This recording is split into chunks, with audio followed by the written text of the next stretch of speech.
Reofenog, também conhecida como Fazenda do Inferno ou Fazenda das Bruxas, é considerada a casa mais mal assombrada da Grã-Bretanha. A casa da fazenda está localizada em uma região montanhosa e remota no interior do Parque Nacional de Brecon Beacons, no sul do país de Gales. O folclore local é rico em mitos, ocultismos e lendas celtas, incluindo histórias de fadas e bruxas poderosas escondidas entre as montanhas. Uma curiosidade é que o Parque Nacional de Brecon Beacons possui a montanha mais alta do sul do país de Gales, chamada Pen y Fen, que tem uma altitude de 886 metros. Na primavera de 1989, o jovem casal Liz e Bill Rich se mudaram para a casa da fazenda Reofenog. Liz estava grávida do seu primeiro filho, e o Bill tinha um filho de um outro relacionamento, um menino chamado Lawrence de 14 anos, e o Lawrence foi morar com eles na nova casa. A família Rich escolheu morar nessa casa porque era muito espaçosa.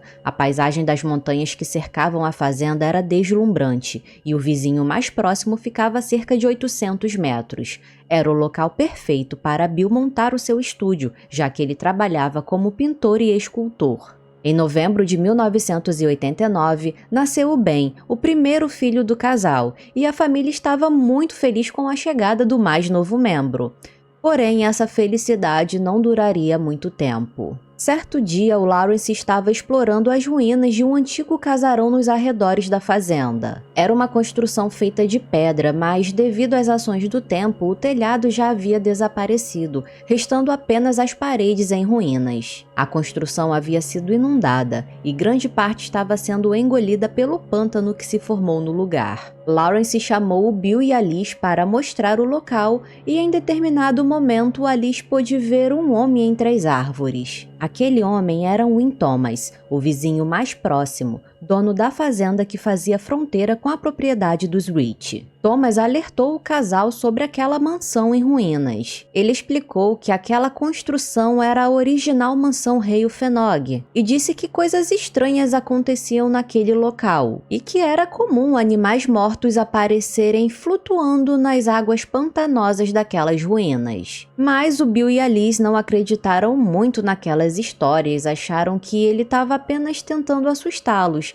então não deram muita importância. Algumas semanas depois, durante uma madrugada fria, o Bill saiu do quarto e foi até o banheiro, que ficavam no segundo andar da casa. Como não havia amanhecido, todos ainda estavam dormindo. Ao levantar o assento do vaso sanitário, Bill escutou um barulho vindo do corredor, como se alguém estivesse correndo. E quando ele abriu a porta do banheiro para verificar, ele escutou passos como se alguém estivesse descendo as escadas. E quando esses passos chegaram lá no primeiro andar, o barulho parou. Como ainda estava muito escuro, era de madrugada, o Bill acendeu as luzes para tentar enxergar o que era aquilo, quem é que estava fazendo aquele barulho. Mas quando ele acendeu as luzes, não havia nada e nem ninguém. Ele desceu, foi até o primeiro andar para verificar se tinha alguma janela ou alguma porta aberta, mas quando ele chegou lá, todas as portas e janelas estavam trancadas. O Bill voltou para o quarto e viu que a Liz ainda estava dormindo, então ele imaginou que poderia ser o Lawrence andando pela casa de madrugada. Então, durante o café da manhã, o Bill questionou o Lawrence do porquê ele tá fora da cama aquela hora de madrugada, ainda por cima correndo pela casa. Mas o Lawrence negou, dizendo que ele não tinha levantado de madrugada, então não poderia ser ele. Mas o Bill não acreditou. Nesse mesmo dia, os Rich receberam a conta de luz. Eles estavam acostumados a pagar cerca de 100 pounds de luz por mês, mas dessa vez a conta veio 7 vezes mais cara do que o normal. Veio no valor de 750 pounds. O Bill ligou para a companhia de energia elétrica para reclamar sobre aquele valor, dizendo que tinha alguma coisa errada, que eles não gastaram tudo aquilo de energia naquele mês. Enquanto Bill discutia com a atendente no telefone, Alice subiu para o quarto e colocou o bebê no berço. Enquanto ela estava sentada na poltrona, ela ouviu um barulho muito forte, um estrondo muito alto, como se alguém tivesse acabado de arrombar a porta do quarto. Mas quando ela olhou, não havia nada. e a porta estava fechada. E esse foi apenas o começo de uma série de eventos inexplicáveis que aconteceram naquela casa durante 7 anos. Aquele barulho de passos pelo corredor e pela escada continuou e ninguém conseguia explicar o motivo daquilo. Esses passos soavam como os de um homem usando botas, e tanto Bill quanto a Liz ouviam esses passos mesmo quando eles estavam sozinhos em casa. E o mais estranho é que esses barulhos de passos sempre terminavam no pé da escada. O casal também notou um barulho estranho vindo do medidor de energia elétrica, que ficava perto da escada onde coincidentemente eles ouviam os passos. Às vezes eles ouviam um barulho muito alto vindo do medidor, como se um projetor antigo tivesse ligado. O barulho ficava muito alto e de repente parava e tudo ficava quieto. Por várias vezes, Bill ligou para o eletricista e para a empresa de energia elétrica para verificar o medidor, mas todas as vezes que chegavam lá, o medidor estava funcionando perfeitamente. E para o desespero do casal, a cada mês a conta de luz vinha mais alta. O Bill e a Liz reclamaram tanto com a companhia de energia elétrica que eles emitiram um comunicado dizendo que já haviam feito diversas verificações na propriedade e não constataram nenhuma irregularidade no local. Os Rich então decidiram trocar toda a fiação da casa por uma nova, mas de nada adiantou porque os problemas continuaram. A família também sentia um odor muito forte, semelhante a enxofre, que se espalhava pela casa. Eles tinham que correr para abrir todas as janelas para tentar se livrar daquele cheiro. Certo dia, o Bill se lembrou do vizinho Thomas e das coisas que ele havia dito, então decidiu ir até a fazenda dele para conversar. O Thomas contou que a casa em que Bill e Liz moravam havia sido construída pelos antigos proprietários nos anos 50, e na construção usaram entulhos e pedras das ruínas da antiga mansão, mas eles não sabiam que algumas das pedras usadas eram lápides quebradas de um antigo cemitério que existia naquela propriedade. Mesmo depois de saber dessa informação, o Bill e a Liz optaram por continuar morando na casa. Um dia o casal estava na cozinha conversando sobre essa coisa da casa ser mal assombrada ser verdade, quando começaram a ouvir passos vindos do andar de cima. Só que dessa vez eles ouviram mais um tipo de passo pela casa. Diferente do outro, esse era mais leve, como se alguém tivesse caminhando de meias pela casa. A família também notou um outro tipo de cheiro, além daquele de enxofre. Eles sentiam algo semelhante ao cheiro de um incenso. Outra coisa que começou a acontecer na casa foram as variações de temperatura, com o cômodo que eles estavam ficando muito frio de repente. Como se esses fenômenos inexplicáveis não fossem suficientes, os clientes do Bill começaram a cancelar todas as pinturas e esculturas que haviam encomendado, sem nenhum motivo. O que obviamente os prejudicou muito, já que era o único sustento da família. Certo dia, Liz contou para o Bill que enquanto ele tinha ido ao mercado, ela começou a ver vultos na casa pelo canto dos olhos, mas todas as vezes que ela se virava para a direção do vulto, ela não via nada. A Liz passou a ficar paranoica e acreditava que havia um tipo de perseguidor invisível dentro da casa.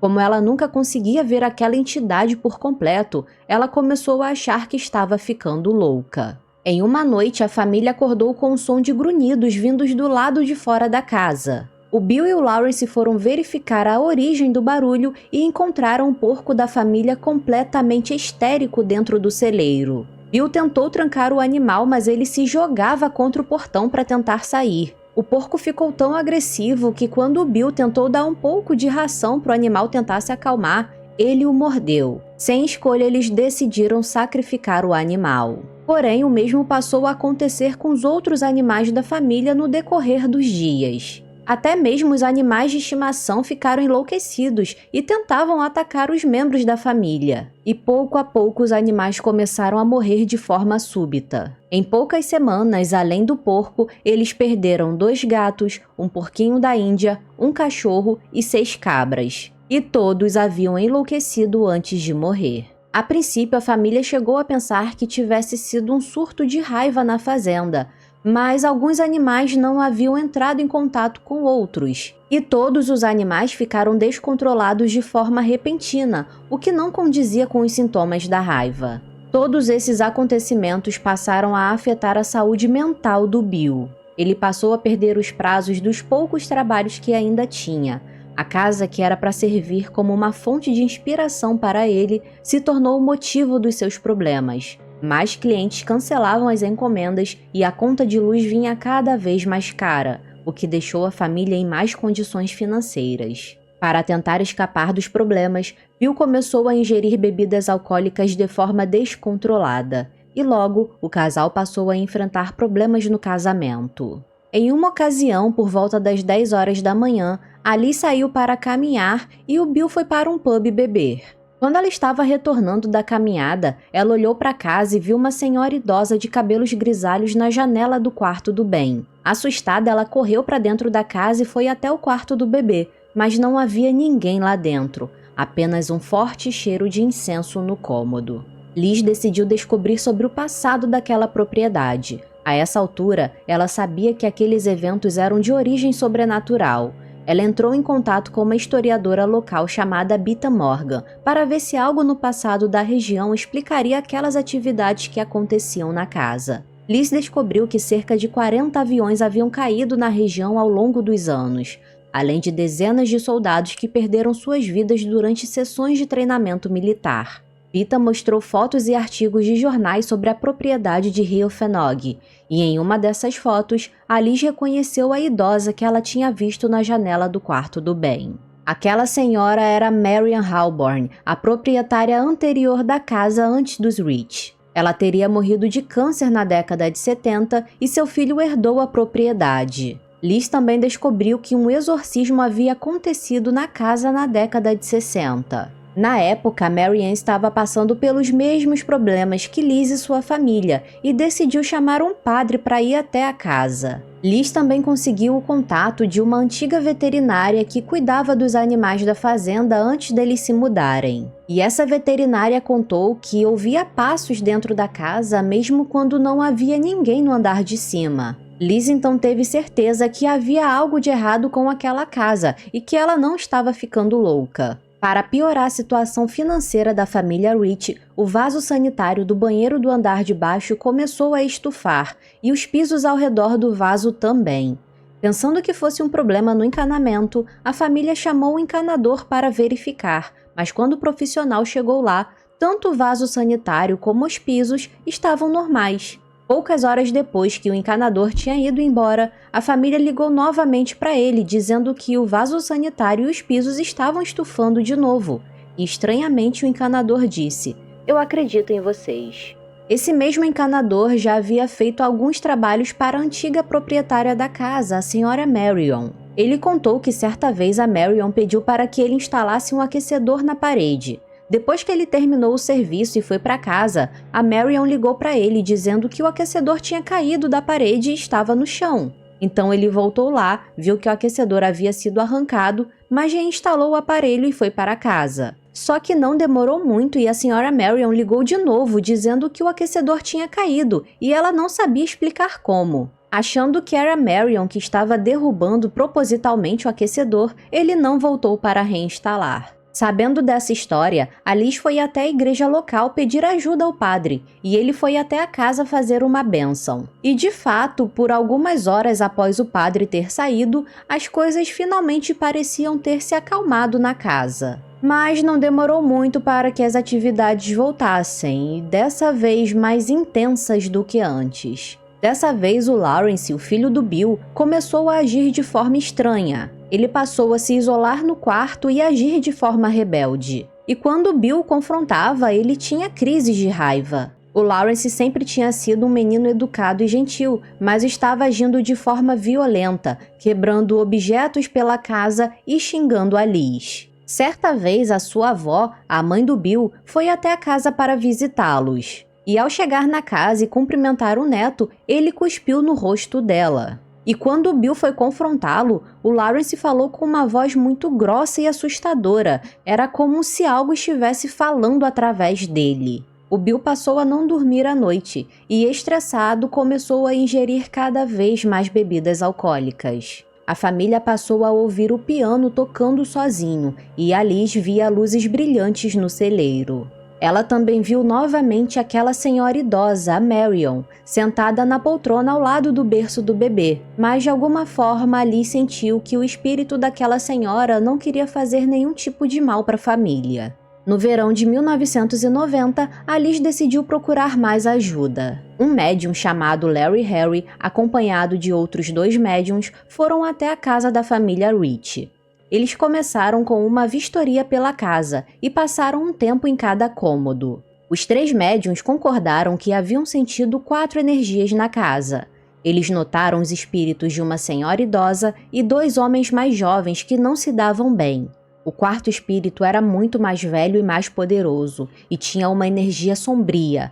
Provavelmente não era o espírito de um humano. O médium contou que essa entidade havia possuído Lawrence e recomendou que eles o tirassem da casa. De acordo com o médium, se o Lawrence saísse da casa, a entidade ficaria fraca, já que ela estava ligada de alguma forma à propriedade. Bill e Liz concordaram e programaram a mudança do Lawrence para um apartamento em uma cidade próxima. Mas essa mudança colocou uma pressão enorme no relacionamento do Lawrence com o pai e a madrasta. Porque nessa mesma época, Alice tinha dado à luz a sua 2ª filha, a Rebecca. E o Lawrence, de alguma forma, sentia que esse afastamento da família não tinha nada a ver com possessão. Você provavelmente deve estar se perguntando sobre a mãe do Lawrence, a ex-esposa do Bill. Uma fonte menciona que ela abandonou o Bill e o Lawrence para fugir com outro homem. Então imaginem a situação que esse menino estava passando de achar que estava sendo abandonado pela 2ª vez. Depois que o Lawrence saiu da casa, o Bill entrou em depressão e seu vício em álcool piorou.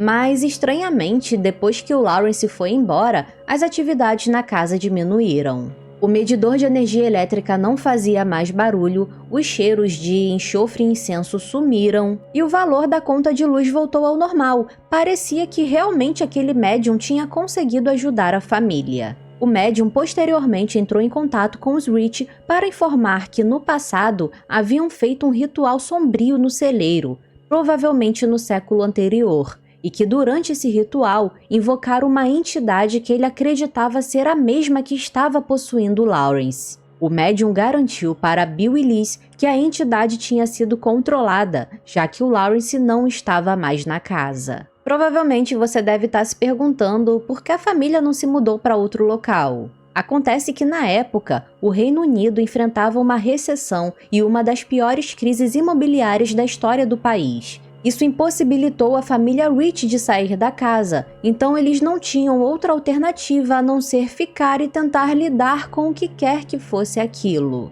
Certo dia, o vizinho deles, o Thomas, foi até a propriedade para encomendar uma pintura do seu cavalo. Bill ficou super feliz e empolgado porque fazia meses que ele não pintava nada. Então, na mesma hora, ele pegou o cavalete e a tela e foi até a fazenda do Thomas para fazer a pintura. Entretanto, o comportamento do Bill não era mais o mesmo. Ele ficava super estressado com pequenos erros na pintura. Certa vez ele ficou tão furioso que rasgou toda a tela, que estava quase completa. Por algum motivo, ele não conseguia pintar a pata traseira direita do cavalo. E isso o deixava tão nervoso que ele destruiu várias telas e só conseguiu finalizar a pintura depois de várias semanas. Pouco tempo após entregar a pintura, o Bill recebeu uma ligação perturbadora. O Thomas disse que encontrou o cavalo caído com a pata traseira direita quebrada, no local exato onde o Bill havia feito a pintura.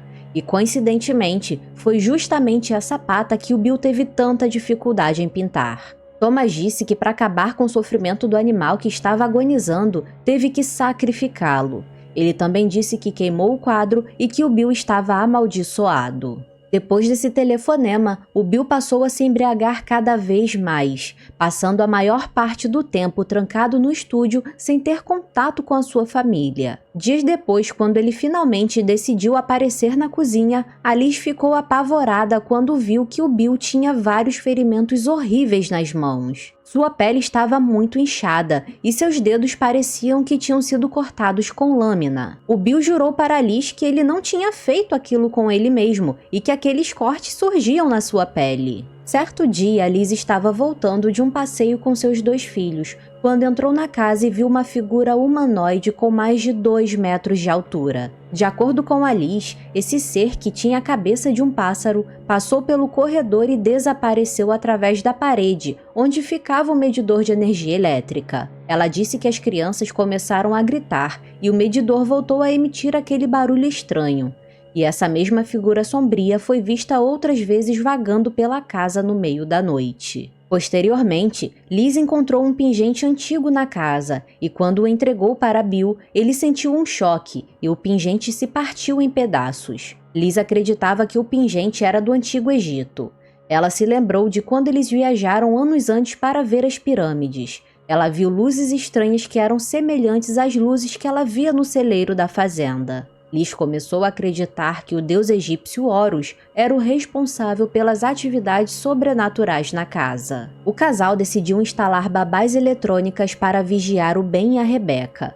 Certa noite, enquanto eles estavam na sala assistindo TV e as crianças no quarto, eles ouviram vozes vindas da babá eletrônica. Bill subiu para ver as crianças enquanto a Liz olhava para o aparelho, mas quando Bill saiu do quarto e voltou para a sala, as vozes retornaram. Eles foram ver as crianças, mas elas estavam dormindo tranquilamente. E isso aconteceu durante toda a noite, e o casal não conseguia explicar de onde aquelas vozes estavam vindo, mas soava como algo demoníaco. Com medo de que algo ruim pudesse acontecer, eles colocaram as crianças para dormir no quarto junto com eles. No dia seguinte, Liz foi até uma igreja batista local falar com o reverendo David Homewood, um especialista em exorcismo. Ela contou tudo o que estava acontecendo na casa desde que eles se mudaram, e o reverendo se prontificou a ajudá-los. De acordo com o reverendo, a entidade maligna que atormentava a família havia possuído Bill e que a única solução seria fazer um exorcismo. No dia do exorcismo, durante o trajeto para Helfenog, o carro do reverendo foi atingido por uma coruja que morreu com o impacto. Assim que ele e seu assistente entraram na casa, os odores fétidos voltaram e o barulho do medidor de energia elétrica ficou mais alto do que nunca. Parecia que a entidade queria expulsá-los e evitar que o exorcismo acontecesse. O reverendo começou o ritual imediatamente, e quando entraram no estúdio do Bill, se depararam com as pinturas macabras que o Bill havia feito. Todas as telas eram representações demoníacas, e a maioria retratavam uma figura sombria com olhos vermelhos. Ao olhar mais de perto, o reverendo percebeu que aqueles tons em vermelho não eram tinta, e sim sangue, o sangue do próprio Bill. Para o reverendo, o demônio usou o Bill como um condutor para fazer aquelas pinturas. Ainda durante o exorcismo, o reverendo perguntou a Liz se ela acreditava em Jesus Cristo, e com uma voz assustadora ela respondeu: "Não tem nada a ver comigo." O reverendo pediu para que o Bill pintasse imediatamente em seus quadros coisas religiosas, como cruzes, mas de alguma forma o Bill ficava cada vez mais atormentado e pintava coisas distorcidas. O reverendo tentou fazer o exorcismo mais algumas vezes, porém não obteve sucesso. A única sugestão dele foi para que o Bill queimasse todas aquelas pinturas satânicas. Depois de várias tentativas fracassadas de exorcismo, o Bill se mantinha em isolamento total, até que um dia a Liz o encontrou deitado no chão da cozinha, deitado em posição fetal e chorando como uma criança. Ao tentar consolá-lo, o Bill confessou que estava com vontade de acabar com todo aquele sofrimento. Então ele pegou uma faca e segurou contra o peito, mas alguma coisa dentro dele o impediu, fazendo com que ele soltasse a faca e corresse para o banheiro para vomitar. Liz sabia que a vida do seu marido estava em perigo e se sentia culpada de certa forma por permitir que ele ficasse naquele estado. Então, mais uma vez, ela tentou procurar ajuda. Ela foi atrás de historiadores, moradores locais, de bibliotecas e descobriu que aquela propriedade tinha um histórico pior do que ela imaginava. Liz descobriu que a propriedade tinha um histórico de disputas de terras, agressões, problemas financeiros e mortes estranhas, além de uma longa série de assassinatos que ocorreram na propriedade e nos arredores, como se aquele local fosse amaldiçoado. Algum tempo depois, um caçador de fantasmas chamado Ed Burks, do programa de TV Ghost Hunters, visitou a casa da família Rich. Ed Burks havia ganhado atenção por seu trabalho. Aproveitando esse sucesso, Ed passou a procurar outros proprietários que poderiam precisar de sua ajuda, e isso fez com que sua carreira como caçador de fantasmas crescesse. E foi assim que ele finalmente encontrou a fazenda Helfenog em março de 1995. Chegando na propriedade, a Liz acompanhou o Ed em um tour por todo o local. Após essa inspeção, Ed concluiu que duas entidades assombravam a propriedade. Uma era o espírito de James Griffith, um trabalhador rural que foi assassinado em 1848. A outra era do seu assassino e melhor amigo, Thomas Edwards. Esses homens nunca viveram em Helfenog, mas acredita-se que o crime tenha ocorrido na propriedade. Supostamente, o Thomas teria tirado a vida de James para roubá-lo e, em seguida, escondeu o corpo na mata. No dia seguinte, o corpo de James teria sido descoberto e a população local enforcou o Thomas pelo crime. Entretanto, de acordo com Ed Burks, os antigos proprietários de Helfenog eram membros de uma seita satânica e realizavam cerimônias na propriedade. Certo dia, o James foi visto bisbilhotando um suposto ritual de sacrifício humano. Ele teria fugido do local, mas sabendo que o Thomas era o seu melhor amigo, esses satanistas fizeram uma proposta. Thomas deveria tirar a vida do seu melhor amigo, senão a sua família seria morta. Com medo e sabendo da influência que essa seita tinha na região, Thomas aceitou cometer o crime contra o seu amigo. Agora que Ed Burks tinha conseguido entender o motivo daquelas almas permanecerem presas na casa, ele realizou uma sessão espírita para expulsar os espíritos. Algumas fontes mencionam que ele fez um exorcismo. De qualquer forma, o Ed conseguiu ajudar a família e limpou a casa daquelas entidades. Bill posteriormente revelou para Liz que estava escondendo um segredo obscuro. Ele contou para ela que, na época da faculdade, fez amizade com um homem que praticava bruxaria e que chegou a participar de um ritual. De certa forma, ele achava que tudo o que havia acontecido com a família era culpa dele. Em 1996, a família Rich finalmente deixou Helfenog após a Liz receber uma herança de família. No ano de 2005, o Bill e a Liz se divorciaram. Mas, pouco tempo depois, o Bill veio a falecer em decorrência do vício em álcool. Ele foi encontrado dentro de casa sem vida pelo seu senhorio. A casa da fazenda de Helfenog ainda está de pé e é habitada, e até onde se sabe não é mais mal assombrada. A casa ficou conhecida por diversos nomes, como Fazenda do Inferno, Fazenda das Bruxas, e chegou a ser chamada de Amityville Galesa. Existem muitas teorias sobre a natureza exata das atividades paranormais em Helfenog. Alguns acreditam que havia um coven de bruxas no local, além da teoria de lápides antigas que foram utilizadas na construção da casa, assim como o assassinato de James pelo seu amigo Thomas na propriedade e os rituais satânicos que eram realizados no local. Bom, fica a pergunta, será que as entidades daquela casa realmente foram expulsas? O que você acha que aconteceu de verdade naquela casa com a família Rich? Deixa aí pra mim nos comentários qual a sua opinião.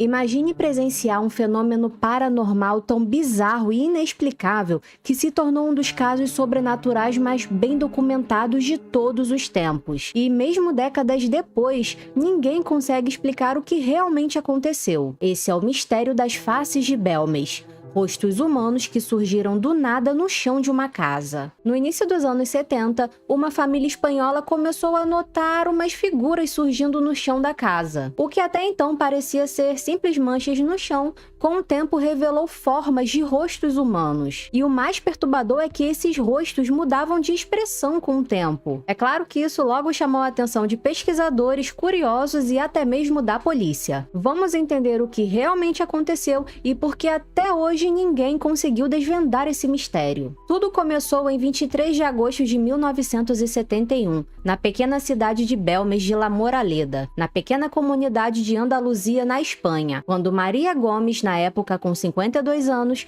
viu algo estranho no chão da sua cozinha. O que parecia ser uma simples mancha, na verdade tinha contornos que formavam um rosto humano. Quando esse primeiro rosto apareceu, a Maria não deu tanta importância. Naquele dia ela tinha acordado um pouco doente, estava meio febril, então ela achou que estava tendo delírios. Ela até tentou tirar aquela mancha limpando com sabão e água, mas não adiantou. Maria então resolveu mostrar aquela figura estranha para o seu marido e para o seu filho. Eles pegaram uma picareta, retiraram aquela parte ali do chão e colocaram cimento. E realmente essa foi uma medida efetiva, porque o rosto sumiu, mas não por muito tempo. Na semana seguinte, outros rostos começaram a aparecer no chão da cozinha. A partir daí, centenas de outros rostos apareceriam no chão daquela casa no decorrer dos próximos anos. A notícia de que haviam rostos aparecendo no chão da casa da família logo se espalhou pelo povoado, e assim diversos curiosos passaram a frequentar a casa para tentar ver de pertinho aquele fenômeno acontecendo. Até mesmo o prefeito da cidade e a polícia ficaram sabendo do caso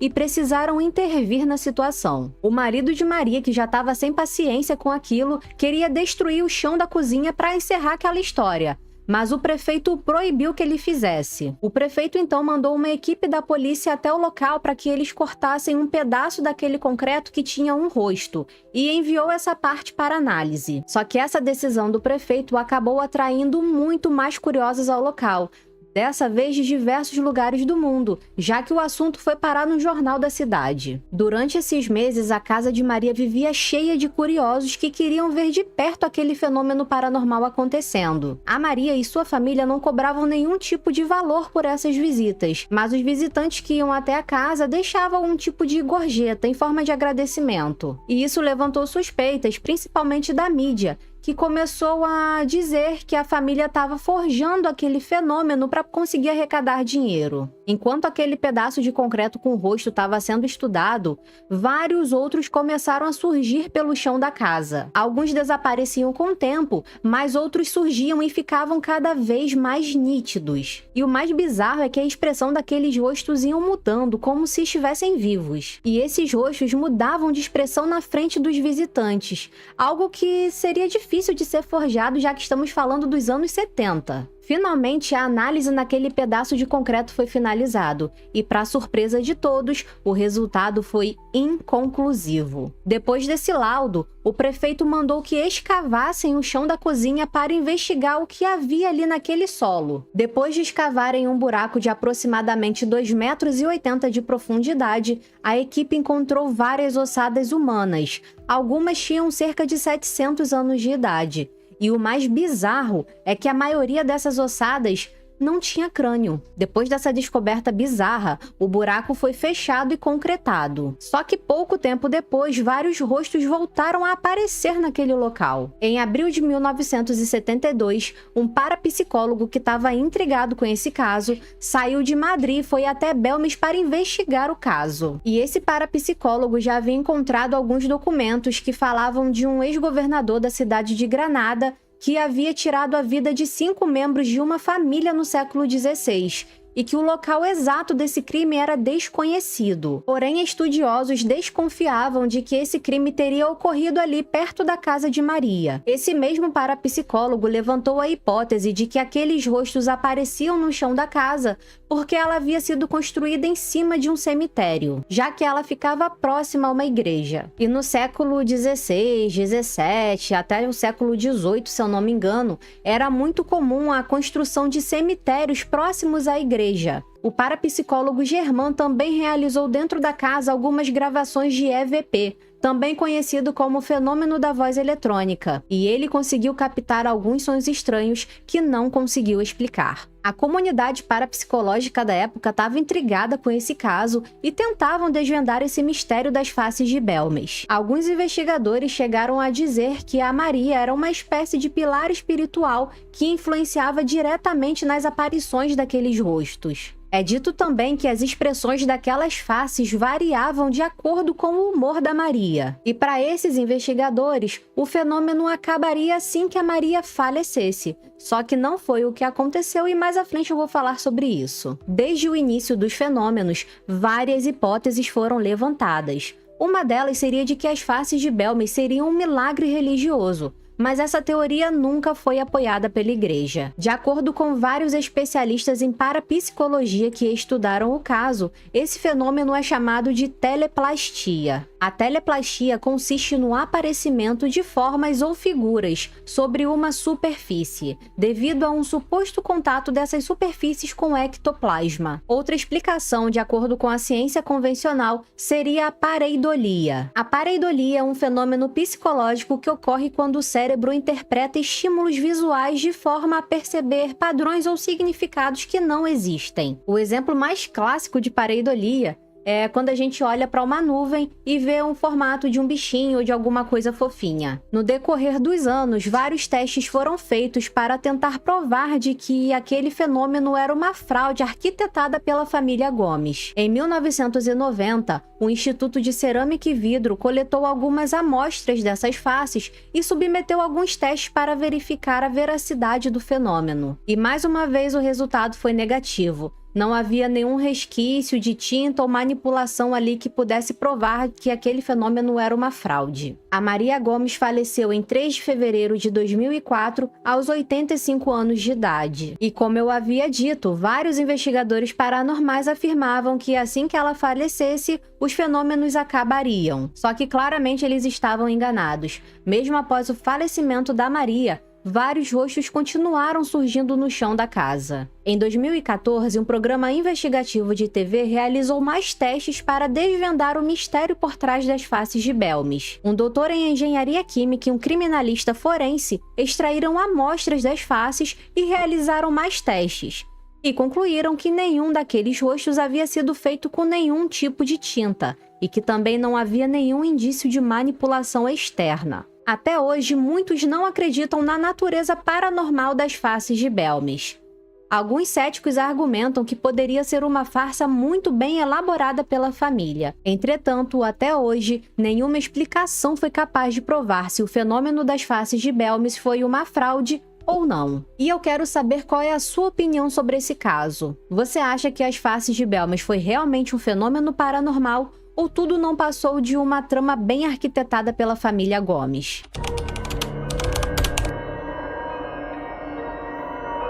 Em 1808, a família Chase sofreu uma perda terrível. A pequena Mary Ann Chase morreu com apenas 2 anos de idade. Na época, era muito comum que famílias abastadas tivessem criptas para poder enterrar seus familiares. E como a família Chase ainda não tinha, o pai teve que adquirir uma para poder dar um enterro digno à pequena Mary Ann. E assim, foi encontrada uma cripta no antigo cemitério da Christ Church, em Austin Bay. Essa cripta, que foi adquirida por ele, foi construída no ano de 1724. Era um espaço subterrâneo de aproximadamente 2x4, feito de blocos de arenito. O homem que comprou a cripta e pai da bebê se chamava Coronel Thomas Chase. Ele era muito conhecido na região por ser cruel com seus escravos. O homem também tinha uma outra filha adolescente e, de acordo com as fontes, era um pai muito rigoroso. Algumas fontes até chegam a dizer que ele era abusivo. Entretanto, eu não achei nenhuma informação se ele era casado ou se era viúvo. Quando Thomas Chase adquiriu a cripta em 1808, lá dentro já havia o caixão de uma senhora que pertencia à família anterior. O caixão era da senhora Thomasina Goddard, que foi enterrada lá em 1807 em um caixão de madeira. O coronel Thomas Chase permitiu que o caixão daquela senhora permanecesse na cripta e não a removeu de lá. O corpo da pequena Mary Ann Chase foi colocado dentro da cripta em um caixão de chumbo. Os caixões de chumbo são utilizados para retardar os efeitos da decomposição dos corpos, já que permite um fechamento hermético. Inclusive, é uma prática muito comum na realeza britânica. Sem falar que os caixões de chumbo são pesadíssimos. A rainha Elizabeth II foi enterrada em um caixão de chumbo que pesava cerca de 250 quilos. Passou um tempo e em julho de 1812, a outra filha do coronel, chamada Dorcas Chase, também faleceu. Algumas fontes mencionam que ela morreu de fome para castigar o pai, outras que ela sofria de algum tipo de distúrbio alimentar. A Dorcas foi enterrada na cripta da família Chase, também em um caixão de chumbo, ao lado de sua irmã Mary Ann. Só que no mês seguinte, em agosto de 1812, o coronel Thomas Chase tirou a própria vida. Acredita-se que ele tenha entrado em uma espécie de depressão por conta das filhas que haviam falecido. O homem foi colocado em um caixão de chumbo que era tão pesado que foi necessário mais de 8 homens para poder carregá-lo até a cripta. Bom, a cripta da família Chase era fechada com uma espécie de porta de mármore que era super pesada. E quando os homens arrastaram esse mármore para poder colocar o caixão do Sr. Chase lá dentro, eles ficaram apavorados com o que viram. Os caixões haviam sido movidos. O caixão da bebê Mary Ann estava do outro lado da sala. Lembra que os caixões eram de chumbo, ou seja, extremamente pesados, e não era tão fácil assim carregá-los de um lado para o outro. Na hora, a histeria tomou conta do funeral. Os brancos começaram a acusar os escravos de terem profanado os túmulos. Os escravos ficaram super revoltados com as acusações e negaram a todo momento. Enfim, depois de toda aquela confusão, eles ajeitaram os caixões dentro da cripta e fecharam a cripta com aquela mármore super pesada. 4 anos depois, em setembro de 1816, a cripta teve que ser reaberta para colocar o caixão do pequeno Samuel Brewster Ames, de apenas 11 meses. Esse bebê era filho de um dos parentes da família Chase. Acontece que quando foram mover o mármore para abrir a cripta, os caixões lá dentro estavam todos fora do lugar. Inclusive o caixão do Thomas Chase, que lembra, era um caixão de chumbo e super pesado, estava tombado de lado. Só que como conseguiram entrar na cripta sem mover a mármore e consequentemente sem tirar o cimento que havia em volta? E como conseguiram mover o caixão de chumbo do Thomas Chase, que era extremamente pesado? Bom, mais uma vez os escravos foram acusados de profanação, já que alguns meses antes aconteceu a Rebelião Bussa, que foi uma revolta dos escravos contra os ingleses na ilha de Barbados. Acontece que os escravos eram muito supersticiosos. Eles tinham pavor de chegar perto da cripta e até mesmo do cemitério, principalmente à noite. Alguns senhores de escravos não acreditavam nessa teoria de profanação, já que a única entrada estava selada e não havia nenhum sinal de arrombamento. E outro detalhe, nenhum item dentro da cripta havia sido saqueado. Mais uma vez, os caixões foram organizados e a cripta selada. Só que 2 meses depois, em novembro de 1816, eles tiveram que reabrir a cripta para poder sepultar o pai do pequeno Samuel Brewster, que também havia falecido. Mas desta vez, havia uma multidão no funeral esperando pela abertura da cripta. Só que dessa vez, antes de abrir a cripta, eles verificaram toda a parte externa para ver se tinha algum sinal de arrombamento. Mas tudo estava do mesmo jeito que eles deixaram há 2 meses atrás. E para a surpresa de todos, ou de ninguém, já que era esperado, todos os caixões lá dentro da cripta estavam desarrumados. Dessa vez, o caixão da senhora Goddard, que era de madeira, estava quebrado. O reverendo da paróquia de Christchurch inspecionou cuidadosamente a cripta com outros 3 homens, mas não encontraram absolutamente nada. Apenas alguns vestígios de lama que poderiam indicar que houve alguma inundação dentro da cripta. A essa altura, boatos de que a cripta Chase era amaldiçoada percorria toda a ilha de Barbados. Os brancos continuavam a acusar os escravos, inclusive de terem feito algum tipo de magia voodoo. Só que enquanto isso, os escravos mantinham-se o mais longe possível da cripta. Em julho de 1819, 3 anos depois, a cripta teve que ser reaberta mais uma vez. Dessa vez, o funeral de um parente da família Chase se tornou um mega evento na ilha. Até mesmo o novo governador da ilha de Barbados, o Lord Stapleton Cotton, que estava intrigado com aqueles boatos de caixões que se moviam sozinhos, participou do enterro. E mais uma vez, a cripta foi cuidadosamente inspecionada antes de ser reaberta. E para a surpresa de todos que estavam presentes, o que já era esperado, todos os caixões dentro da cripta estavam bagunçados. Contudo, o caixão de madeira da senhora Goddard era o único que ainda estava intacto, que foi deixado como da última vez. A cripta foi inspecionada pelo governador e seus assistentes na tentativa de achar algum tipo de adulteração, alguma outra entrada, passagem, enfim, mas nada foi encontrado. Só havia uma única entrada que ficava fechada com aquele mármore pesadíssimo. Depois de reorganizar os caixões pela milésima vez, o governador mandou que colocassem uma fina camada de areia em todo o chão da cripta. Assim ficariam as marcas de pegadas do intruso. A porta de mármore foi selada novamente com cimento, só que dessa vez o governador colocou o seu selo real. Na ilha de Barbados só se falavam da cripta do Chase. Meio que o funeral da família Chase se tornou um evento naquela ilha. E eu achei isso super macabro. Como não havia falecido nenhum parente da família Chase, o governador decidiu abrir a cripta em abril de 1820 para verificar o estado dos caixões. Ele tomou essa decisão após o reverendo da igreja ter dito que escutou um barulho estranho vindo da cripta durante a noite. Algumas fontes mencionam que no dia da abertura da cripta, milhares de pessoas se aglomeraram em volta, inclusive os escravos que tinham pavor de chegar perto da cripta. E depois de todo aquele processo do governador olhar ao lado de fora, olhar o selo real e ver que estava tudo intacto, aquela imensa porta de mármore foi arrastada. Só que parecia que tinha algo prendendo aquela pedra de mármore que ela não conseguia ser totalmente afastada. Depois de muito esforço dos trabalhadores, eles conseguiram mover a pedra de mármore até um ponto que pudesse ser possível entrar na cripta. E quando um dos trabalhadores conseguiu entrar na cripta, tomou um baita de um susto. Era o caixão do coronel Thomas Chase que estava em pé, bloqueando a passagem. E além disso, todos os caixões estavam fora do lugar. O caixão da pequena Mary Ann havia sido jogado com tanta violência que quebrou uma parte do bloco da parede. E pasmem, aquela fina camada de areia no chão estava intacta. Não havia nenhuma pegada. O governador, que já estava cansado daquilo, pediu para que os caixões fossem removidos da cripta e enterrados em covas separadamente. Desde então, a cripta foi deixada aberta e completamente vazia. E nenhum acontecimento inexplicável voltou a acontecer dentro da cripta ou no cemitério. Algumas teorias surgiram com o passar do tempo na tentativa de explicar esse fenômeno. Uma delas foi a hipótese de ter sido alguma atividade vulcânica ou sísmica. Contudo, nenhuma atividade desse tipo foi registrada na ilha de Barbados entre os anos de 1812 e 1820. Outra hipótese seria a da água. Em Barbados chove muito, principalmente no período de junho a novembro. Então a água da chuva poderia ter inundado a cripta e movimentado os caixões. Só que a cripta estava totalmente selada e o solo do lugar era poroso o suficiente para que a água escoasse rápido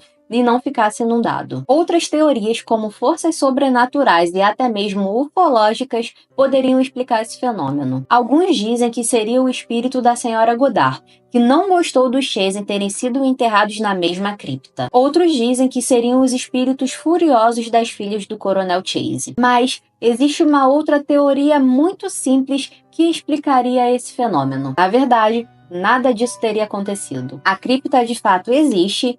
Há registro de que a família Chase realmente foi sepultada lá, mas não existe nenhum registro desses acontecimentos estranhos. E se existiu algum registro, foi perdido no furacão que destruiu a igreja em 1831. Será que forças sobrenaturais estavam em ação? Ou tudo não passa de uma lenda local? Diz aí pra mim nos comentários qual a sua teoria, que eu tô curiosa.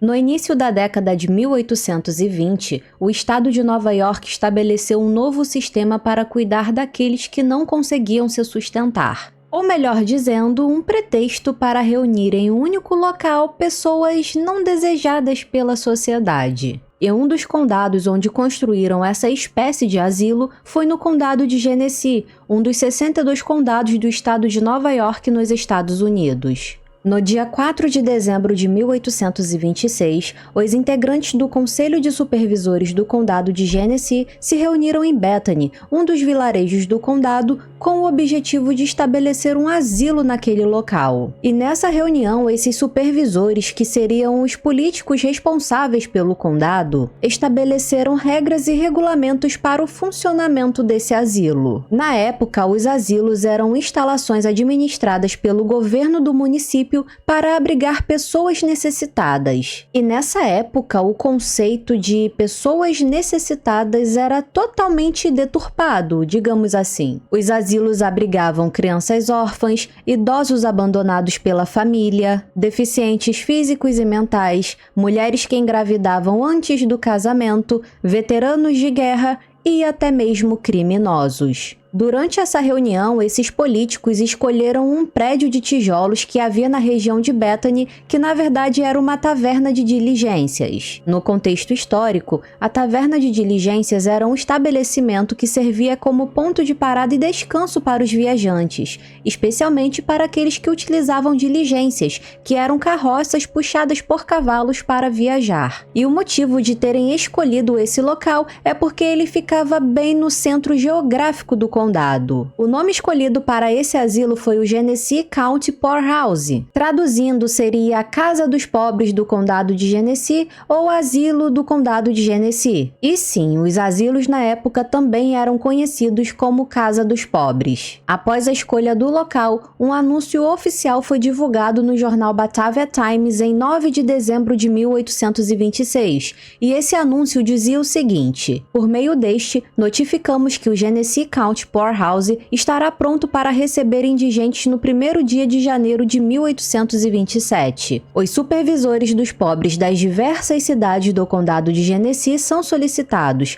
em todos os casos de remoção de indigentes para o asilo do condado, a enviar com eles suas roupas, camas, roupas de cama e outros artigos pertencentes aos indigentes que possam ser necessários e úteis a eles. Esse mesmo artigo ainda informava os tipos de indigentes que seriam aceitos nesse asilo: bêbados habituais, lunáticos, alguém que por doença, tristeza ou acidente perdeu o uso da razão ou por velhice, enfermidade ou fraqueza, ou tão fraco de espírito a ponto de ser incapaz de governar ou administrar seus negócios.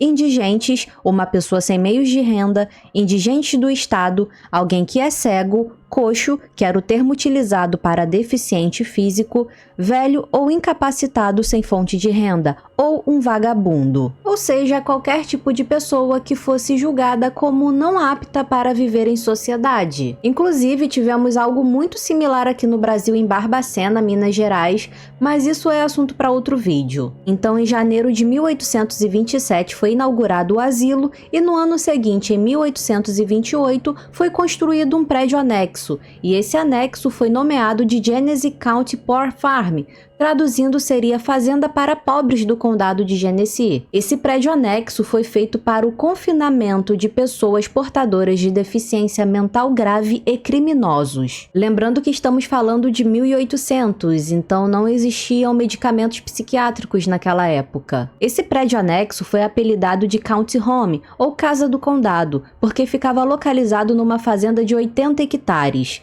Era uma fazenda autossuficiente. Os moradores dessa fazenda eram chamados de internos, que eram os criminosos e os deficientes mentais graves. E aqueles que estavam fisicamente aptos trabalhavam nas plantações, cultivando alimentos para o consumo do asilo em geral. Os internos também produziam mercadorias para vender e ajudar a custear sua estadia no asilo. Os internos também eram responsáveis pela criação de vacas, porcos, cavalos, galinhas, patos, cultivo de hortaliças e frutas, produção de conservas, carnes e pães. Tudo isso fazia parte das tarefas diárias dos internos. Eles também trabalhavam com marcenaria, confeccionando caixões para uso quando necessário e para vender para as funerárias da cidade. E quando eu digo caixões para uso necessário, era para usar para enterrar os internos do asilo que faleciam, porque eles eram enterrados ali mesmo na propriedade. De acordo com as fontes, os internos que não tinham família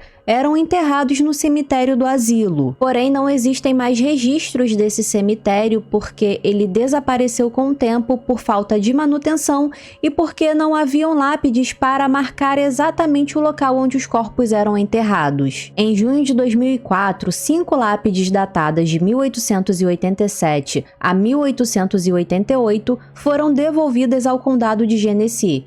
A equipe do Departamento de História conseguiu encontrar os recibos dessas lápides, que indicavam que o condado as comprou por $5 cada, mas o motivo pelo qual essas lápides nunca foram usadas é desconhecido. No ano de 1887, os internos que possuíam problemas mentais graves foram enviados para o Asilo Estadual de Buffalo e aqueles internos que eram violentos para o Asilo Willard. Inclusive, esse Asilo Willard tem fama de ser bem assombrado também. Se vocês quiserem, eu posso falar dele aqui no canal, deixa aí nos comentários. A decisão de enviar esses pacientes para outros asilos foi por conta de uma investigação realizada em diversos asilos de Nova York em 1864 pelo Dr. Sylvester D. Willard. E eu vou ler um trechinho do relatório feito por esse médico na época. A investigação demonstra grave carência de provisão para as necessidades comuns de saúde física e conforto na grande maioria das casas de pobres onde são mantidos lunáticos indigentes. A limpeza e banho não são impostas. Na verdade, pouquíssimas instituições possuem sequer as comodidades para banho, e muitos dos prédios são abastecidos inadequadamente com água. Em alguns casos, os loucos não são lavados, e seus corpos, manchados com seus próprios excrementos, ficam inacessivelmente imundos, repugnantes e repulsivos. Em alguns casos violentos, as roupas são rasgadas e espalhadas pelos aposentos, e os loucos continuam a existir em miserável nudez, sem roupas, dormindo sobre palha, molhados e imundos de excrementos, e sem nem se mexerem por vários dias. O número desses casos pode não ser grande, mas não deveria haver nenhum. Existe uma grande desatenção à ventilação e, em casos frequentes, esses infelizes são privados até mesmo do ar fresco do céu.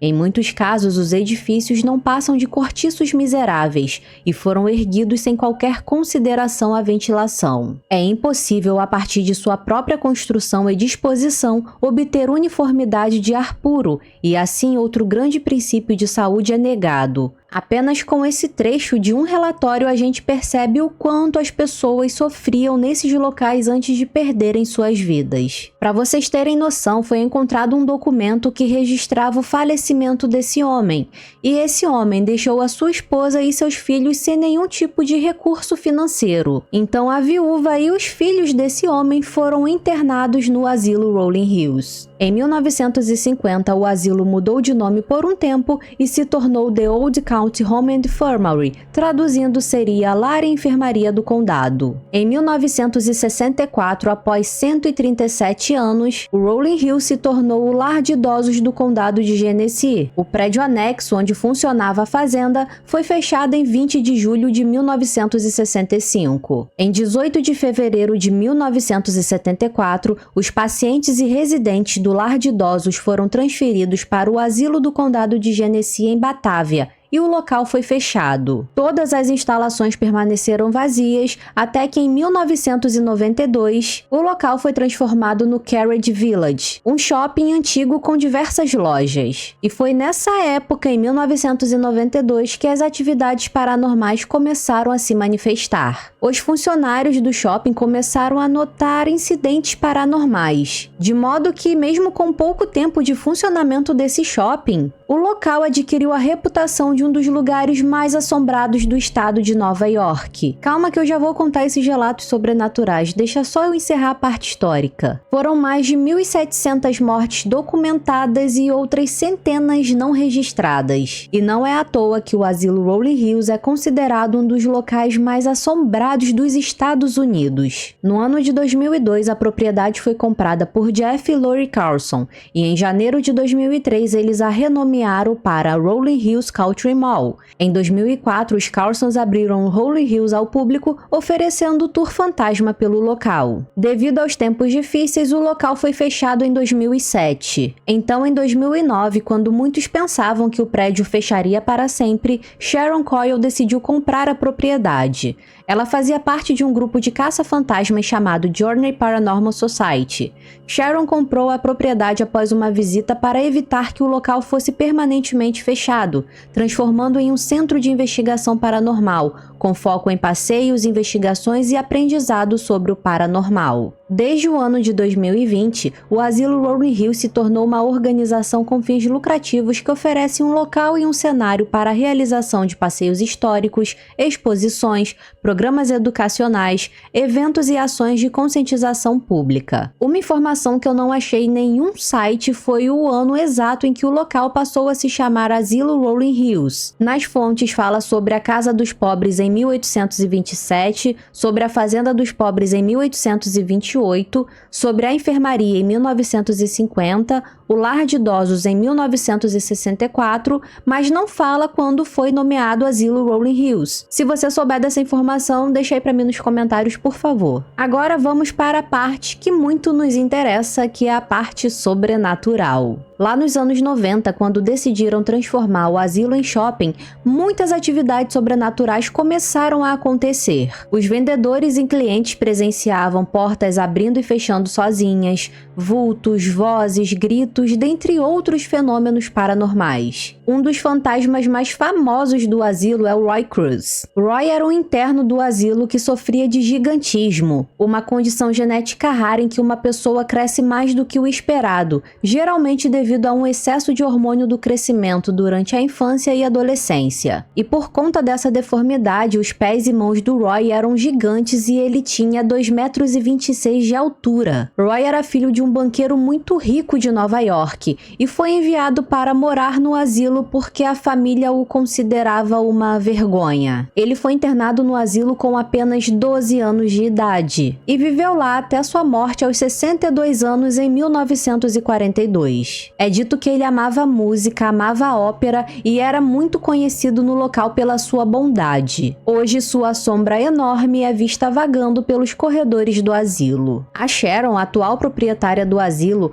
conta que um dia encontrou um rato na enfermaria, levou um baita de um susto e saiu correndo aos gritos. No dia seguinte, quando ela voltou ao local, encontrou o rato morto na escada com o pescoço quebrado. E na parede, perto do rato, havia uma marca de uma mão muito grande ensanguentada. A Sharon teve certeza que foi o Roy que viu o susto que ela levou com o rato e decidiu matá-lo para ela. Uma das entidades mais infames do asilo é a Dama Gritante. Acredita-se que seja o espírito de Phoebe White, a primeira interna da Fazenda dos Pobres. Ela foi internada com apenas 9 anos de idade em 1828 e viveu por lá durante 58 anos até a sua morte. Muitos acreditam que ela esteja tentando se comunicar, mas como não consegue, ela fica frustrada e se manifesta através de gritos que assustam qualquer um. Outro espírito bastante popular é de um dos superintendentes do asilo Rolling Hills que faleceu em 1941 aos 76 anos de idade. George Fleming foi superintendente do asilo de 1912 até 1932, e seu espírito é conhecido por falar como se estivesse rosnando, devido a múltiplos derrames que causaram paralisia nas suas cordas vocais. O espírito dele é visto vagando frequentemente pelo quarto andar da ala oeste, onde ficava a administração. E claro que não poderia faltar o espírito de uma enfermeira num lugar como esse. Uma das enfermeiras do asilo, conhecida como Amy, era muito famosa pela sua crueldade com os pacientes. Dizem que a mulher era tão ruim que ela era temida tanto pela equipe quanto pelos pacientes. E havia até rumores de que ela realizava rituais satânicos e magia negra nos pacientes. Há relatos de que o espírito dessa enfermeira vaga pelos corredores do asilo e que os visitantes ouvem gargalhadas e batidas vindas da enfermaria. Existe uma foto na internet de uma visitante que teria conseguido registrar o espírito da Amy durante uma investigação paranormal no antigo quarto dela em 2013. De fato, é uma foto muito assustadora. Outro ponto turístico do asilo é o quarto de uma senhorinha que faleceu por lá. Dizem que nesse quarto é possível ouvir uma voz feminina dizendo olá. Acredita-se que seja o espírito da ex-paciente chamada Hattie, uma senhorinha cega que costumava gritar olá dia e noite para chamar a atenção das enfermeiras. Dizem que seus gritos são ouvidos até hoje pelos visitantes que passam em frente ao seu quarto. Outro local famoso no asilo por suas atividades paranormais fica no segundo andar, onde era o dormitório masculino e foi batizado de Corredor das Sombras. Dizem que nesse local é possível ver figuras sombrias e ouvir vozes. Esses espíritos são vistos entrando e saindo pelas portas, atravessando os corredores e até mesmo rastejando pelo chão. A Sharon, atual proprietária do local, conta que é muito comum ver o que ela chama de pessoas sombra. Ela diz que essas pessoas sombra podem se parecer como nós, de forma sólida, de cor cinza ou pretas, como também podem aparecer em formatos distorcidos. Ela conta que é muito normal ver essas sombras vagando passeando pelos corredores durante as investigações paranormais. Essa foto foi feita durante uma investigação no asilo. Nela é possível ver um espectro no meio dos visitantes, possivelmente uma pessoa sombra. Um dos locais mais sinistros do asilo em termos de assombração, sem dúvida, é a ala psiquiátrica. No local tem suportes de ferro nas paredes que eram usados para algemar os internos indisciplinados. E talvez o mais assustador é que não eram os criminosos que ficavam algemados ali. Os internos submetidos a esses castigos eram aqueles que possuíam doenças mentais e condições até então desconhecidas, como Tourette, Alzheimer, Asperger e até mesmo mulheres indisciplinadas. Ou seja, se você era uma mulher que sabia se impor e não aceitava ficar calada, provavelmente você iria ficar algemada nessa sala de castigo. E um detalhe bizarro é que essas pessoas eram levadas para essa cela de confinamento e ficavam presas lá no escuro total. Hoje os visitantes que passam nesse local sentem náuseas, e alguns até relataram ter sido agredidos ou empurrados enquanto estavam nessa sala. Outro local bem óbvio para atividades paranormais é o necrotério. Nessa sala, uma grande mesa de embalsamamento, 2 geladeiras grandes e uma enorme pia de aço. O necrotério está repleto de atividade paranormal até hoje, como objetos sendo movidos e vozes, e muitos visitantes até relatam serem empurrados e derrubados no piso frio. Uma curiosidade sobre esse necrotério é que ele fica no porão do asilo e foi inaugurado em 1938, quando a enfermaria foi concluída e posteriormente foi transformado em uma padaria. Como se não fosse nem um pouco estranho você fazer pão no local onde eles preparavam e armazenavam corpos. Os visitantes que costumam se deitar na mesa do necrotério sentem uma pressão no peito, como se algo os sufocasse, além de outros fenômenos como picos de campos eletromagnéticos, vozes e comunicação com um espírito que fala italiano. A sala de recreação da ala leste era usada para todos os tipos de atividades recreativas e é bastante assombrada por anomalias como flashes de luz. Dizem que é possível ver uma cadeira de rodas se movendo sozinha, vozes e gritos e sons de passos atravessando essa sala. Um acontecimento em particular se tornou bem famoso e é provavelmente a atividade paranormal mais comentada do asilo Rolling Hills. Em setembro de 2007, durante um evento no local, a Suzy Enser estava com um grupo de visitantes. E nesse grupo havia um homem interessado em filmar um documentário sobre o prédio e a sua história. Esse homem escolheu uma sala para realizar algumas investigações paranormais enquanto filmava, e ele estava usando o que parecia ser um bastão luminoso de cor rosa. A ideia do homem era bem simples: sentar no chão da sala no escuro somente com esse bastão iluminando o local. Esse homem teria colocado esse bastão de luz bem no centro de um círculo de pessoas que decidiram participar dessa investigação. E ao lado desse bastão de luz tinha uma bola pequena e um brinquedo de balanço. O homem decidiu que a Suzy Enser seria a única pessoa autorizada a tentar entrar em contato com os espíritos dali. E assim que a Suzy iniciou essa comunicação com os espíritos, diversas atividades paranormais inexplicáveis começaram. E aquele bastão luminoso rosa começou a se mover de um lado para o outro. Em seguida, aquele brinquedinho de balanço começou a balançar sozinho. As pessoas que estavam naquele círculo participando desse experimento dizem que sentiram uma queda brusca de temperatura e que viram uma mão e um braço assustador surgindo no escuro. Essas pessoas nunca conseguiram explicar de onde surgiu aquela mão, mas todos afirmaram que viram essa mão tentar alcançar a pequena bola que estava no chão. Outro relato assustador que eu li no próprio site do asilo foi de um médium psíquico chamado Christopher Fleming. A experiência foi tão assustadora que ele fez um desenho da figura que ele viu. No relato, Christopher conta que no dia 14 de junho de 2008, por volta das 2h30, 3 horas da manhã, ele estava com mais 5 pessoas em um dos corredores que dava acesso ao porão. Enquanto eles olhavam esperando encontrar uma pessoa sombra, ele viu uma figura masculina sólida em pé, próximo à janela. Ele disse que essa sombra ficou uns 4 segundos até que simplesmente virou uma névoa e desapareceu, entrando em uma das portas. O Christopher relata que nunca viu uma pessoa sombra se desmaterializar tão rápido e ainda assim assumir uma forma como aquela em menos de 2 segundos.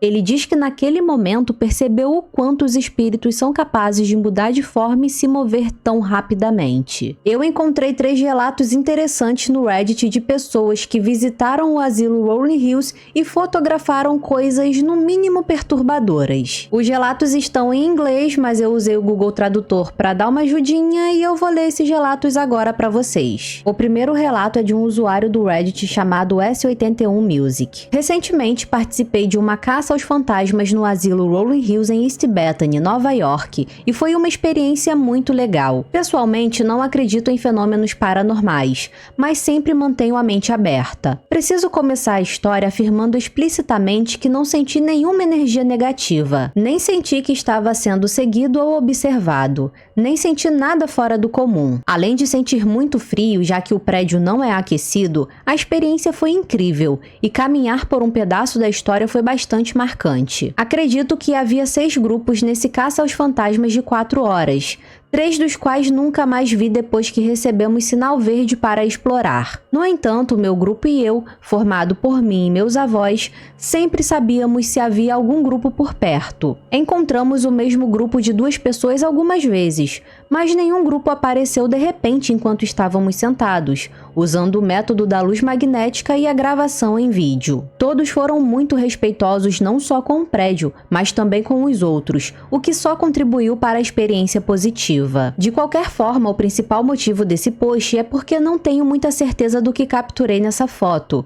Veja bem, o prédio estava escuro como breu, enquanto a caça aos fantasmas acontecia das 19 às 23 horas. Então o motivo dele aparecer tão claro é o flash do meu iPhone 11. Na foto à direita, meu avô entrando em um cômodo e minha avó já estava lá. Tenho 100% de certeza de que estávamos no 2º andar naquele momento, mas não tenho certeza de qual cômodo eu estava olhando quando tirei essa foto. Vou fornecer as 2 imagens, a foto tirada diretamente do meu iPhone 11 e a foto editada. Essa é a primeira foto original que ele tirou com o celular e a segunda foto com o brilho aumentado. No fundo do corredor é possível ver uma silhueta escura. E aí, qual é a sua opinião sobre essa foto? Seria mesmo registro sinistro de uma pessoa sombra? O segundo relato é de um usuário do Reddit chamado Lucid Dreams. Meu noivo me levou para uma caça fantasmas sem guia, com duração de 6 horas no meu aniversário, no asilo Rolling Hills. Essas fotos foram tiradas logo quando começamos nossa investigação, às 20 horas e 41 minutos. Tenho registros de data e hora que terei prazer em fornecer a quem tiver curiosidade. Eu estava andando pelo corredor do 1º andar, passando pelas rampas infames. Com o canto do olho, pensei ter visto alguém espiando para fora de um cômodo. Dei uma olhada no cômodo, presumindo que provavelmente fosse outra pessoa explorando. Eu estava sozinha, então parei e tirei algumas fotos. Ao rever essas fotos mais tarde naquela noite, eu percebi que tinha visto uma sombra na porta por onde vi alguém espiando. Essas fotos são as fotos que tirei, são originais, sem nenhuma edição. Como mencionado acima, também terei prazer em fornecer capturas de tela com data e hora. Ela colocou 4 fotos. A primeira, a gente não vê nada. A segunda foto, a gente também não vê nada. Na terceira foto, a gente também não vê nada. Mas na 4ª e última foto, a gente vê uma sombra na segunda porta à direita. O terceiro e último relato é de um usuário chamado Lotus2486. Fui recentemente ao asilo Rolling Hills em East Bethany, Nova York, em um tour fantasma público. Um lugar super legal e recomendo a todos. Tirei essa foto com meu iPhone e o flash ligado. Não me lembro de ter visto ninguém lá e não consigo me lembrar com 100% de certeza. Meus amigos e eu ficamos olhando para isso e não conseguimos descobrir se é algo paranormal ou apenas uma pessoa. No fundo do corredor, bem atrás da cadeira, é possível ver uma silhueta escura. E provavelmente esse é o mesmo corredor onde a cadeira se move sozinha. Teria esse usuário do Reddit fotografado a entidade que faz a cadeira se mover? Eu achei mais algumas fotos de pessoas que conseguiram registrar algumas aparições durante uma investigação paranormal no asilo. Nessa foto aqui é possível ver uma silhueta ao fundo, como se fosse um homem usando um chapéu. E detalhe é que o rapaz está sentado na mesma cadeira de rodas onde aquele usuário do Reddit fotografou também uma aparição. Já nessa outra foto aqui parece ser o registro de um rosto fantasmagórico. De todas as fotos, essa foi a que eu mais achei falsa. Diz que é do ano de 2023 e foi tirada à meia-noite durante uma investigação paranormal no asilo. Mas não me passou credibilidade diferente das outras. Se você tiver interesse, você pode sim visitar o asilo Rolling Hills. Eles fazem eventos de investigação paranormal que parecem ser bem interessantes. Eu vou deixar o link do site do asilo na descrição desse vídeo, caso você tenha interesse. Existem inúmeras teorias sobre o porquê do asilo Rolling Hills ser tão mal assombrado. Uma delas é que esse é o único lar que a maioria dos internos conheceram, então se apegaram a ele. Outros perderam seus pais, cônjuges, familiares e construíram relacionamentos com pessoas do asilo que significavam muito para eles. Quanto a outros, o apego negativo à propriedade causado pela dor e sofrimento que suportaram os mantém ali, confinados, mesmo após a morte. Mas seja qual for o motivo, os espíritos do asilo Rolling Hills se fazem presentes, e sua memória permanece viva nas histórias dos visitantes e funcionários. Comenta aí pra mim o que você achou desse lugar e se você teria coragem de passar uma noite lá.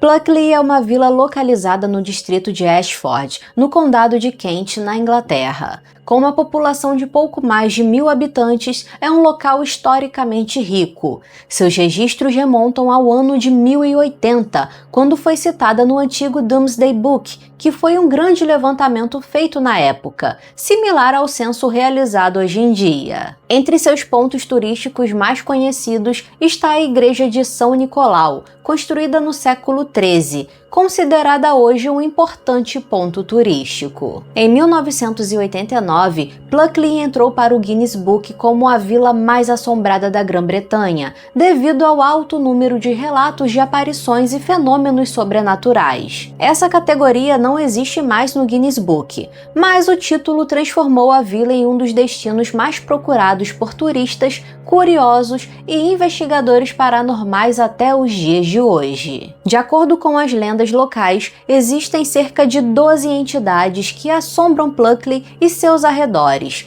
principalmente a floresta Darien Woods. Localizada no sudeste da Inglaterra, a cerca de 80 quilômetros de Londres, entre as vilas de Smarden e Pluckley, está a Darien Woods, uma floresta com aproximadamente 126 hectares, cercada por colinas e vegetação densa. Os registros sobre sua existência remontam ao período medieval. Durante a Idade Média, a floresta era usada como fonte de madeira para construções e para a produção de carvão vegetal. Durante os conflitos mundiais, Darien Woods teve um papel muito importante.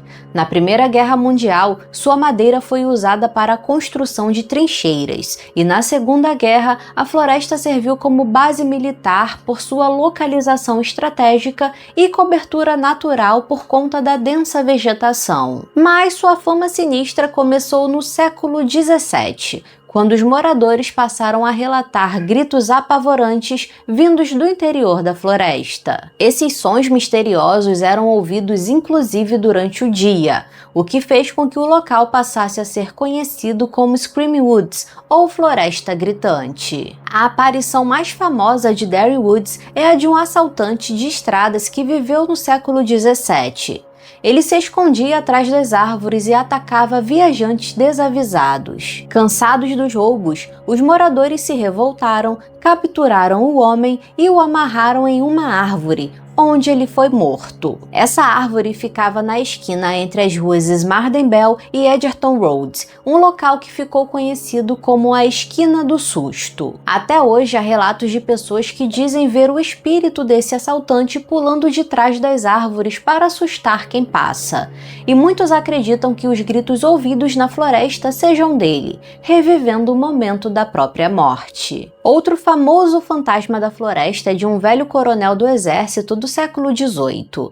De acordo com a lenda, ele teria tirado a própria vida na floresta, e desde então sua alma é vista vagando por Darren Woods, mas ele não faz mal nenhum para quem o vê. Há muitos relatos nessa floresta de sombras escuras que seguem quem está caminhando, mas quando confrontadas desaparecem misteriosamente. Outro acontecimento que reforçou a fama de lugar mal assombrado foi o massacre de Darren Woods. No dia 1º de novembro de 1948, 20 pessoas foram encontradas sem vida na floresta, sem qualquer sinal de ferimento ou violência. Porém, na noite anterior, testemunhas relataram luzes estranhas no céu. A autópsia nos corpos não conseguiu determinar a causa das mortes, e as autoridades atribuíram o caso a um possível envenenamento por monóxido de carbono. Mesmo assim, muitos acreditam que essa versão foi uma forma de encobrir algo muito mais misterioso, reforçando as lendas sobre o local. Nos limites de Darren Woods existe uma ponte chamada Pinnock, onde, segundo a lenda, é assombrada pelo espírito de uma cigana. Durante o século XIX, essa mulher vivia em Pluckley e sobrevivia colhendo agrião que crescia sob a ponte para vender.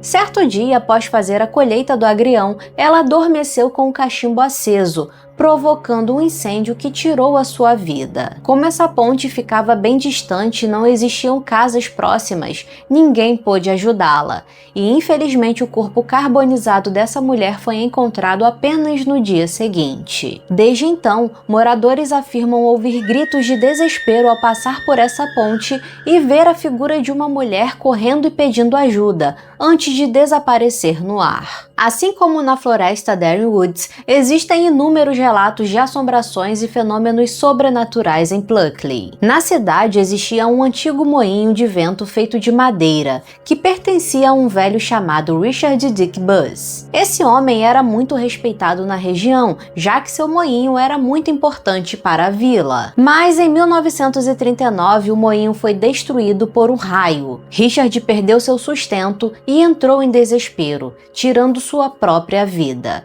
e o seu corpo foi encontrado próximo ao moinho. De acordo com a lenda, durante as noites claras com muito vento, é possível ver o fantasma do Richard vagando perto da floresta. A vila também abriga a Casa Greystone, construída em 1863, considerada uma das mais assombradas da região. Existe a lenda de um monge que é frequentemente visto nessa casa, principalmente nos jardins da propriedade durante a noite. Dizem que esse monge veste hábito de cor marrom, uma veste típica de monges franciscanos. A lenda diz que o monge teve um romance proibido com uma mulher que morava na casa vizinha, a Rose Court Cottage. A mulher, por não poder viver esse amor devido aos votos do monge, tirou a própria vida.